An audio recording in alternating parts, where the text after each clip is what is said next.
अस्सलाम वालेकुम नाजरीन, बारिशों का हालिया सिलसिला जिसने पाकिस्तान के मुख्तलिफ सूबों को अपनी लपेट में ले रखा है, उसमें काबिल ज़िक्र जो हैं वो सूबा बलूचिस्तान और सूबा सिंध है।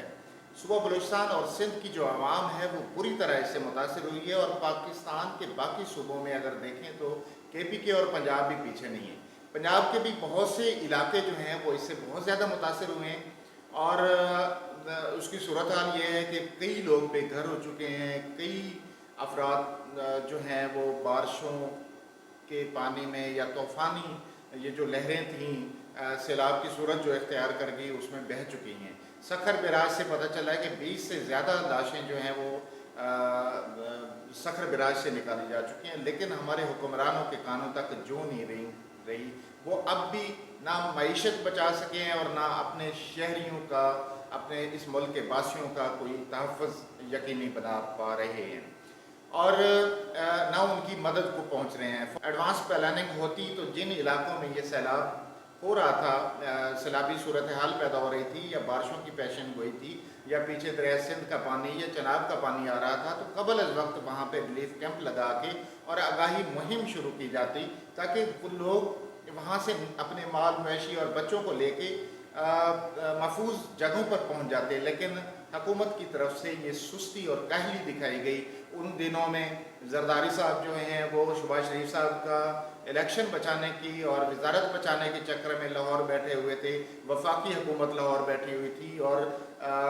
हॉर्स ट्रेडिंग हो रही थी जिन दिनों में ये प्लानिंग करनी थी, और वो उनकी तरजीहात में शामिल भी नहीं था। और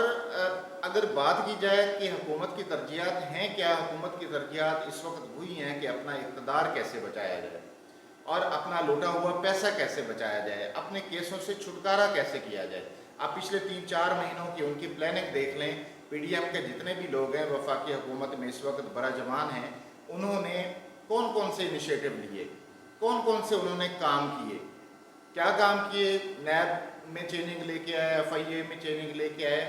वही उनकी प्रायोरिटी लिस्ट में था।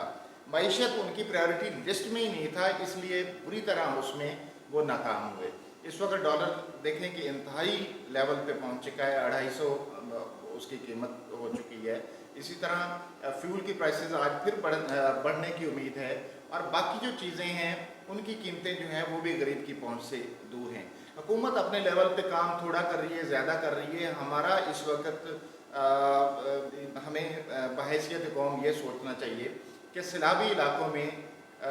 जितनी भी बाकी तंजीमें हैं या इर्द गिर्द के जो लोग हैं वो वहाँ पे पहुँचें, क्योंकि सैलाब जब आते हैं, ये बारिशें ज़्यादा आती हैं, तो वहाँ निज़ाम ज़िंदगी जो है वो दरहम बरहम हो जाता है। लोग काम काज नहीं कर सकते, लोग अपने कामों की तरफ जा नहीं सकते, और उनका रोज़गार जो है वो बुरी तरह से मुतासर होता है। तो इसलिए जो मुखय्यर हजरात हैं उनको चाहिए कि वो बलूचिस्तान का रुख करें, सिंध के उन इलाकों का रुख करें जहाँ सैलाब ने तबाही मचाई है, और इसी तरह पंजाब के भी वो इलाके जहाँ पे सैलाब जो है इस वक्त अपने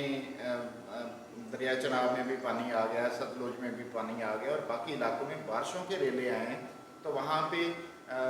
बाकी जो मुखय्यर हजरात हैं, जो जो साहिब इस्तेदाद हैं, उनको चाहिए कि उन इलाकों का रुख करें, और वहाँ पे जिनका रोज़गार छिन गया है या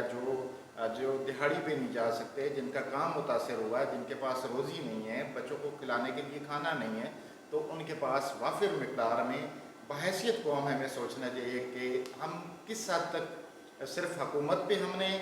डिपेंड करना है, या अपनी मदद आपके तहत भी कुछ काफ़िले अगर निकलें उन जगहों पे तो उनको रिलीफ मिल सकता है।